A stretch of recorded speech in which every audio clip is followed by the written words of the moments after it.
Welcome to Influential Leadership. I'm John Hadley. And I'm Dave Miller. And John, don't you have a tip for us today, a quick one?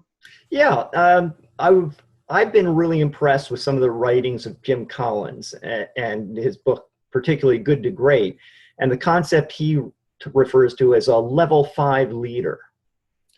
Well, what's that? What's a level 5 leader? Well, let's get into that a little bit. I've got a couple of points here to share. So what this book is based on actual research with a bunch of companies where he looked at what made that company that went from good to great over an extended period. What separated them from their peers in the same industry, in the same market? So the criteria was they had to already be good, and they had to make this transition to great and last at great for a while. Mm-hmm. And so in doing the research, what he identified was a few points. And he called the leaders that he saw, he's called them level 5 leaders. And what separated them primarily was two things. One, he referred to the flywheel principle. And at the time, I was trying to remember, what is the flywheel? This was that giant stone that you had to push in a circle, and it's really heavy. And so the point behind this is you got to get everyone pushing in the same direction to slowly build momentum. And eventually this flywheel starts spinning and starts spinning faster and faster, and it takes less and less effort. Yeah, I think I saw one of those in your house, by the way.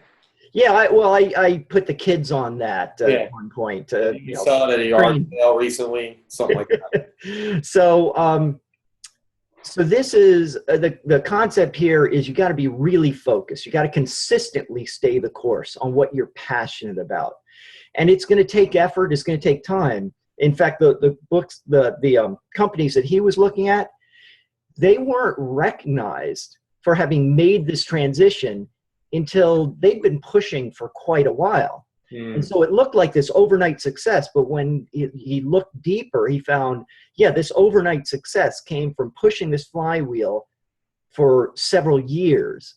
And now it looks like this breakaway sudden success, but they laid the groundwork for it consistently over time. It's like building up that momentum. That's right. You have to keep at it. What you're talking about. Okay, cool. And then the key to one of the major keys to building that is you got to focus on this philosophy. First, you get the right people on the bus. Then you worry about finding the right seats for them. You don't say, I need a product manager, so let me go out and hire a product manager. You say, I met this guy at a networking event. He's really impressive. He's got great skills. I need to find a way to get him on my team.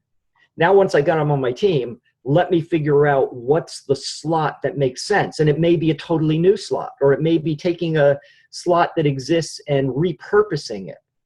And so really, you need to surround yourself with really good people.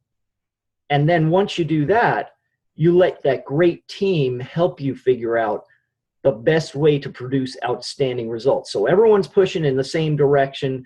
Everyone's trying to make this success. But that only works if you first surround yourself with the great people who are going to help you do that. And I think this is a core mistake that a lot of leaders make, that their first focus is, I've got open seats. I need to fill those seats, instead of, I need good people. I had a boss many years ago who he would go to concerts in Central Park, and we knew that the next day he was going to come back with a new employee, because he'd meet someone on the next blanket who he's very impressed with. He'd offer them a temp position, and every person that he brought in that way proved to be a great, passionate employee. So this is just a fundamental principle. Yeah, and that's very different than a lot of companies think. So the idea is, I'm going to look at the nature or the character of the person, the work ethic of the person, whatever, not just really go for the resume, their the fact that they held that job title before. What's more important is the essence of that person. That's right, because I can train them on gaps in particular types of experience. I can train them on skills as long as they have a basic aptitude. I can't train them on qualities. I can't train them on passion. So yeah, so this is really key.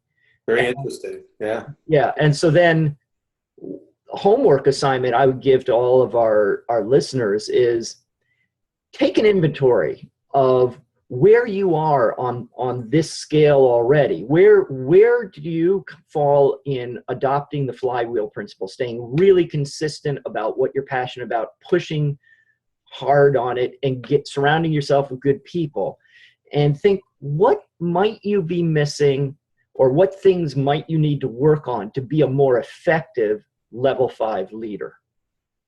All right. That sounds great. Well, have a good week, everyone. We'll see you next week. Take care.